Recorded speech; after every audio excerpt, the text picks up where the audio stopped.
राजा अम्बरीश की कथा आती है।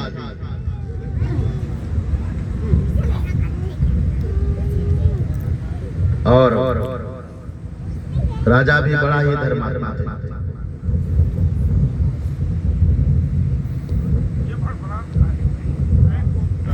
एक दिन उन्होंने एकादशी व्रत रखा था और आप सब लोग भी आज एकादशी व्रत को बड़ा ही ध्यान से सुनिएगा। रहते थे सब लोग हैं, लेकिन व्रत कैसे किया जाता है ना जानते हुए भी जान नहीं पाते। और राजा अम्बरीश जी बड़ा ही धर्मात्मा थे। एकादशी व्रत में नियम यह है ना कि जिस दिन भी व्रत रहना है ना, यानी जिस दिन भी वह तिथि आएगी उसके एक दिन पहले ही चावल वर्जित, यानी चावल खा के एकादशी व्रत को रहा नहीं जाता। राजा अम्बरीश भी व्रत थे और इसका पारण भी ना द्वादशी तिथि में होता है। राजा अम्बरीश के यहाँ दुर्वासा ऋषि आ जाते हैं।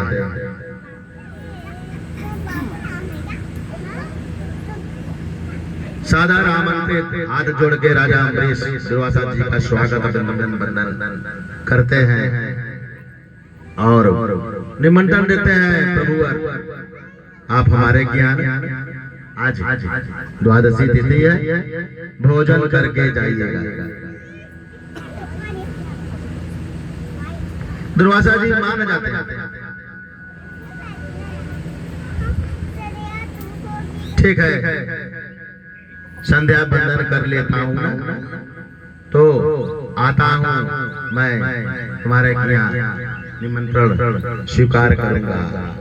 चले जाते हैं, वहीं के पास के नदी में स्नान ध्यान करते हैं।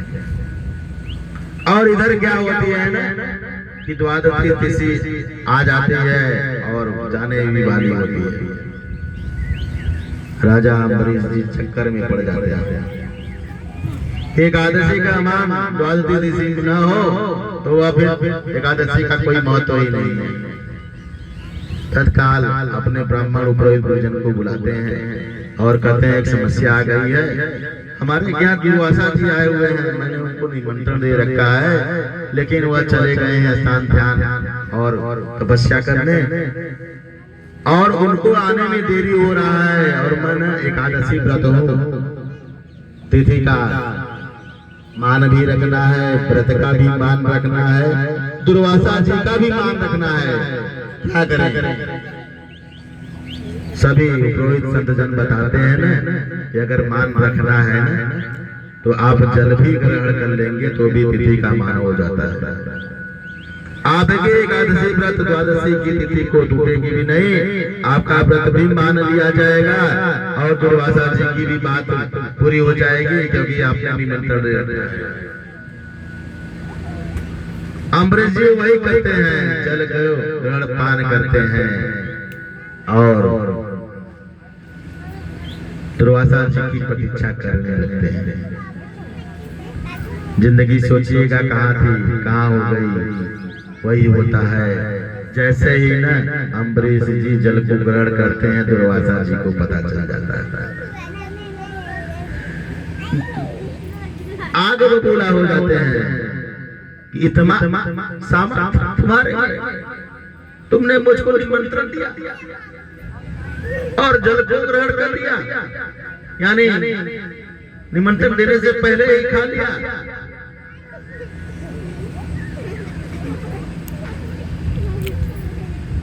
विष्णु जी को, यानी विष्णु जी के भक्त सुदर्शन चक्र को बर्दाश्त नहीं होता है।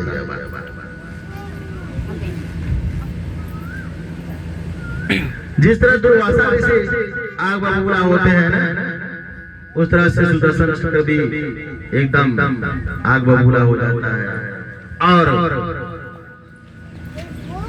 दुर्वासा जी को दौड़ा लेता है।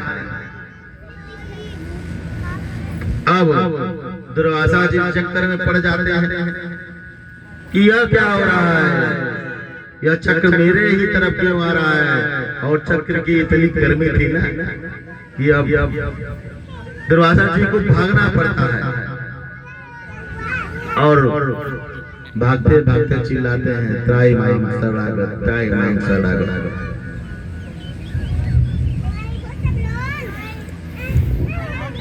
दुर्वासा जी ब्रह्मा जी के पास भागते हुए जाते हैं, प्रभुवर मैंने ना राजा अम्बरीश के घर गया था और उसने निमंत्रण दिया था और निमंत्रण में मुझे भोजन करने के लिए कहा। मैंने कहा संध्या बंधन करके आता हूँ, तुम्हारे भोजन को स्वीकार करूंगा।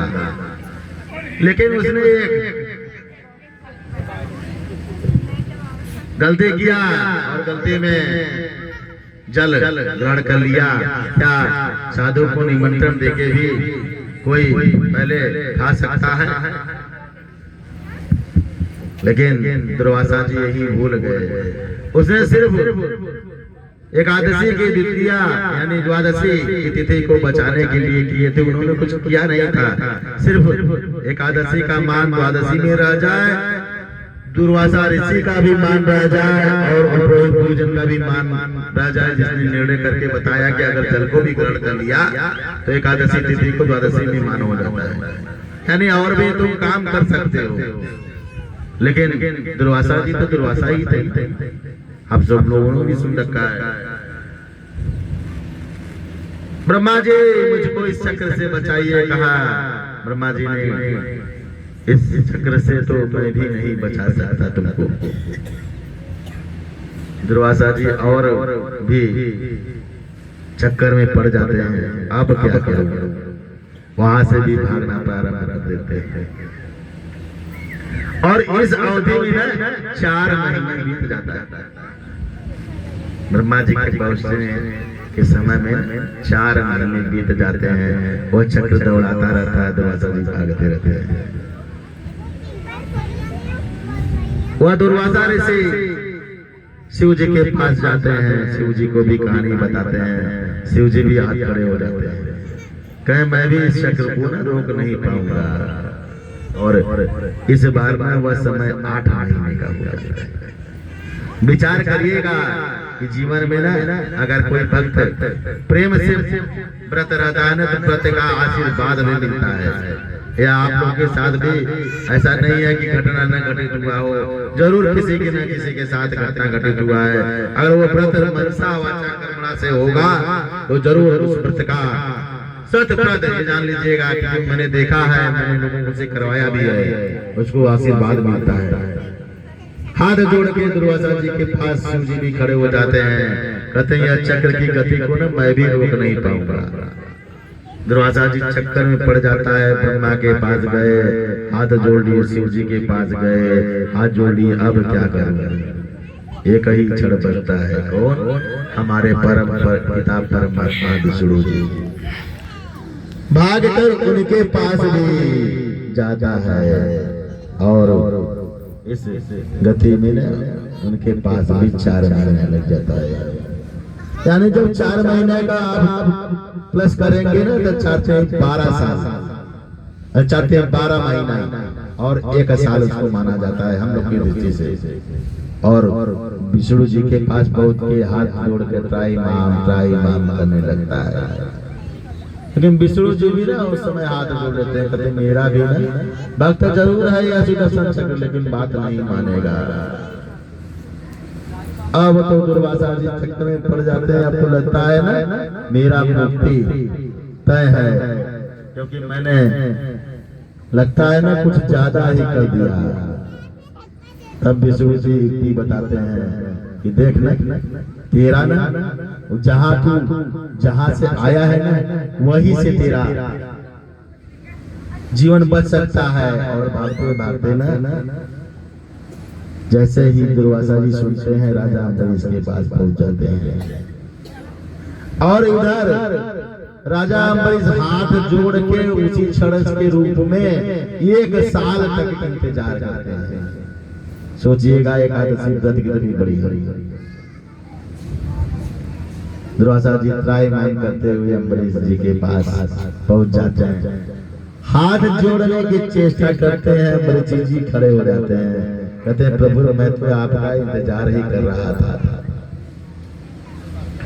प्रभु मैं तो आपका इंतजार ही कहा था, आपने मेरी पूरी बात सुनी नहीं। मैंने आपको सत्य के रूप में सिर्फ बताया कि द्वादशी का मान न जाए, इसलिए जल ग्रहण किया। आपने सुना नहीं, आपने समझ में रखा कि खा लिया, और खा लिया तो क्या कर लिया, और इसका परिणाम आपने देख लिया है। आप 1 साल तक भोजन नहीं किया, तो मैंने भी 1 साल तक भोजन नहीं किया। दुर्वासा जी अपनी बात को मानते हुए कहते हैं पहले तो इस चक्र से बचा। अम्बरीश जी हाथ जोड़ के चक्र से प्रार्थना करते हैं और वह चक्र मान जाता है। आइए हम लोग के जनता के में भी बीच में एक संत की बात आती है। एकादशी का महत्व कितना बड़ा होता है। एक बनिया सुने होंगे आप, उसके घर में एक बालक का जन्म होता है और वह बड़ा ही खाने पीने में शौकीन रहता है, लेकिन कुछ भी किया करता नहीं। घर वाले उससे परेशान हो जाते हैं, कुछ भी बनाए ना तो सबका खा जाए हिस्सा ही। लोग चक्कर में पड़ जाते हैं। उसके पिता बगल के ही आश्रम मंदिर में जाते हैं, कहते हैं गुरुजी एक बात समझ में नहीं आती मेरे को। गुरुजी पूछते हैं क्या बात। हाथ जोड़ के पूरा वह बनिया का पिता बताता है कि मेरे पास एक मेरा बच्चा है, भोजन बनता है सबका खा जाता है, समझ में भी नहीं आ रहा है इस बच्चे के साथ क्या करूं। और मैं इसको मार भी नहीं सकता, इसको भगा भी नहीं सकता कि मेरे आंखों का तारा है। लेकिन गुरुजी खाता इतना है ना कि हम लोग खा नहीं पाते, हम लोग रह नहीं पाते। कोई ऐसा उपाय बताए ना कि हम लोग का भी मार्गदर्शन और यह बच्चा ठीक हो जाए।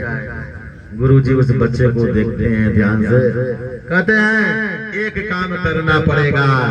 वह पिता पूछता है क्या गुरुजी, उसको ना मेरे आश्रम में पहुंचा दो। अब पिता थोड़ा सा मायूस जरूर होते हैं, लेकिन वह गति ही ऐसा कर रहा था कि पहुंचाना ही पड़ेगा, नहीं तो सब लोग की गति हो जाएगी। गति ही ऐसा कर रहा था कि सब लोग की गति हो जाएगी, यानी जब कोई खाएगा ही नहीं तो बचेगा कैसे। संत की बात मान जाता है और अपने बालक आंखों के तारा को उस आश्रम में पहुंचा देता है।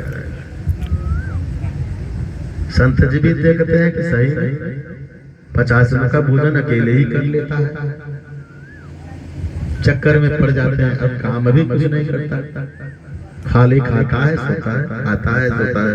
लेकिन ठीक है, कोई बात नहीं। संत आश्रम इसलिए होता है ना कि वहाँ पर भंडारा चलता रहता है, कोई बात नहीं। कहता है ठीक है, हरि भजन हो सकता है ना, कहा ये हो सकता है। लेकिन वहां भी कहता है गुरु जी अपने मन से ही करूंगा, आपके साथ नहीं करूंगा। कहे ठीक, कहा आपके साथ करूंगा तो आप ज्यादा कराएंगे तो मेरा भोजन की तरफ भोजन नहीं हो पाएगा, मेरा भोजन नहीं हो पाएगा। तो गुरुजी आप हमको बता दीजिए करना क्या है। हरि भजन मैं अपने ढंग से करूंगा और करता रहूंगा।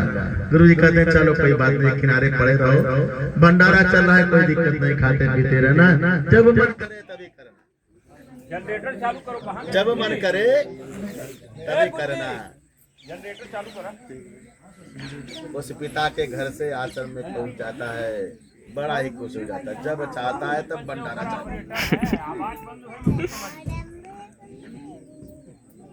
हेलो, बड़ा ही मस्त हो जाता है। वाह क्या बात है, दिन भर खाऊंगा।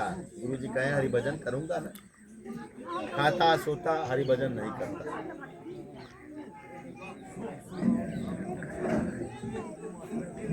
देखिए ये भी है कि भगवान की कृपा है, लाइट कट जा रही है, चालू हो जा रही है।